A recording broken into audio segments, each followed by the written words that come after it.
Welcome to యూఈటీవీ.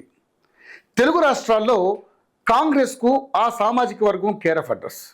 ఎక్కువగా ఆ సామాజిక వర్గానికి చెందిన వారే అత్యున్నత పదవుల్లో ఉండేవారు. పార్టీని ముందుండి నడిపించేవారు. పార్టీ కోసం శ్రమించేవారు. అలాంటి సామాజిక వర్గంపై అధిష్టానం ఫోకస్ తగ్గిందా? ఎందుకు ఆ సామాజిక వర్గం నాయకులు అలకబూనారు? అసలు ఎక్కడ తేడా కొట్టింది? దీనిపై హైకమాండ్ రియాక్షన్ ఎలా ఉంది? తెలుగు రాష్ట్రాల్లో కాంగ్రెస్ అంటేనే రెడ్డి సామాజిక వర్గానికి చెందిన నాయకులు ఎక్కువగా ఉంటారనే పేరుంది. ఇక ఈ లెక్కలో చూసుకున్నట్లయితే ఆ సామాజిక వర్గం ఓట్లు బ్యాంకు ఎప్పుడు కూడా కాంగ్రెస్ పార్టీకి అండగా ఉంటుందనే ప్రచారం కూడా ఉంది. అలాగే పార్టీలో కూడా రెడ్డి నాయకులదే పైచేయిగా నడుస్తూ ఉంటుంది. ఉమ్మడి ఆంధ్రప్రదేశ్లో అయినా, విభజన తర్వాత తెలంగాణలో అయినా ఇది ఒక ఆచారంగా మారిపోయింది. తెలంగాణలో కూడా ఇప్పటిదాకా జరిగిన అన్ని పరిణామాల్లో రెడ్డి నేతలదే పైచేయి అయింది. కానీ ఇటీవల జరుగుతున్న పరిణామాలతో ఆ సామాజిక వర్గానికి ప్రాధాన్యత తగ్గుతోందా అన్న అనుమానాలు వ్యక్తమవుతున్నాయి.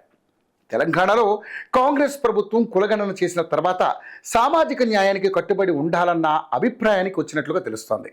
ఎవరి జనాభా ఎంతో వారికి అంత వాటా ఇవ్వాలని decide అయినట్లుగా inside talk.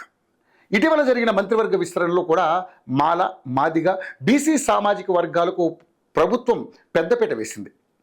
Congress party చరిత్రలో ఏ పదవులు భర్తీ అయినా అందులో ఖచ్చితంగా రెడ్డి సామాజిక వర్గానికి ప్రాధాన్యత ఉండేది. కానీ తాజాగా జరిగిన మంత్రివర్గ విస్తరణలో రెడ్లకు చోటు దక్కలేదు.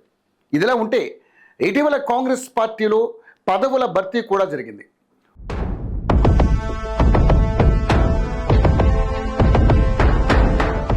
ఉపాధ్యక్షులు, పార్టీ ప్రధాన కార్యదర్శి పదవుల భర్తీలో కూడా జనాభా ప్రాతిపదికన తీసుకున్నారు. ఇందులో 68% బీసీ, ఎస్సీ మైనార్టీలకు కేటాయించారు. ఈ అంశంపై కూడా కొంతమంది పార్టీ నాయకులు వింత వాదన వినిపిస్తున్నారు. సామాజిక న్యాయం చేయాలన్న ఆలోచన మంచిదే, కానీ పార్టీకి వెన్నుముకగా ఉన్న సామాజిక వర్గాలను దూరం చేసుకోవడం కూడా మంచిది కాదంటూ సలహాలు ఇస్తున్నట్లుగా సమాచారం. అటు సోషల్ జస్టిస్ పేరుతో కనీసం ప్రభుత్వం కానీ, పార్టీ నాయకత్వం కానీ జనంలోకి వెళ్ళి చర్చించే ప్రయత్నం చేయడం లేదు. తీసుకున్న నిర్ణయానికి అనుగుణంగా ప్రభుత్వం పనులు చేసుకుంటూ పోతుంది, కానీ ఆ విషయాన్ని ఆయా వర్గాలకు చేర్చాల్సిన పార్టీ మాత్రం ఇప్పటి వరకు ఎలాంటి కార్యాచరణ తీసుకోలేదు. దీంతో కొత్తగా అమలు చేస్తున్న సామాజిక న్యాయం కారణంగా ఏ ఏ వర్గాలు ఎంత బెనిఫిట్ అవుతున్నాయన్న వివరాలు కనీసం ఆ కులాలకు కూడా చేరడం లేదు. ఇలాంటి వాటిని పూర్తి స్థాయిలో చెప్పుకోగలిగినప్పుడే ఇటు పార్టీకి కానీ, అటు ప్రభుత్వానికి కానీ ఉపయోగం అన్నది నేతల అభిప్రాయం. కానీ అంతా అలా మాట్లాడుకునే వాళ్లే కానీ క్షేత్రస్థాయిలో చెప్పే ప్రయత్నం మాత్రం ఎవ్వరూ చేయడం లేదన్న అసంతృప్తి పెరుగుతోంది. దీంతో పార్టీ నాయకత్వం ఆ దిశగా ఆలోచిస్తేనే ఉపయోగం అన్న అభిప్రాయం బలపడుతోంది. సామాజిక న్యాయం పరంగా మెజార్టీ జనాభాకు మెజార్టీ పదవులన్న సూత్రాన్ని పాటిస్తూ పార్టీకి వెన్నుదన్నుగా ఉండే కులాలను సంతృప్తిపరచడం కాంగ్రెస్కు కత్తి మీద స్వామి. కాబట్టి ఇప్పటికైనా అధిష్టానం నారాజుగా ఉన్న రెడ్డి నాయకులను సంతృప్తిపరిచే నిర్ణయాలను తీసుకోవాలని కొంతమంది నాయకులు అంటున్నారు.